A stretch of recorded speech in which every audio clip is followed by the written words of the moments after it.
आप फरिश्ते भी बन जाएं तब भी आपको बुरा कहने वाले मौजूद होंगे।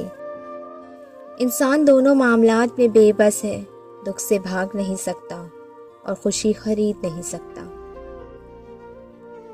हमारी कितनी हसरतें हमारे अंदर ही घुट घुट के मर जाती हैं और फिर भी हम अपनी खूबसूरती बरकरार रख कर मुस्कुराते हैं।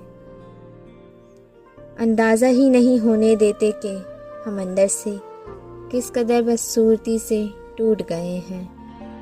मोहब्बत नाम है बेसुकूनी का, किसी ने पाया हो सुकून तो मिसाल दो। सब्र करने वालों का मुकदमा अल्लाह पाक खुद लड़ता है। रूठने और मनाने का अमल रुक जाए तो मोहब्बत को जंग लग जाता है। अंदर से टूटा हुआ शख्स कभी नॉर्मल नज़र नहीं आएगा, मतलब कि इसके हर इमोशन में शिद्दत पाई जाएगी। वो हंसने लगेगा तो बहुत ज़्यादा हंसेगा, चुप रहेगा तो गहरी खामोशी इख्तियार करेगा, खुद को लोगों से एंगेज करेगा तो बहुत ज़्यादा एंगेज कर लेगा, और तन्हा रहेगा तो साए को भी साथ बर्दाश्त नहीं करेगा।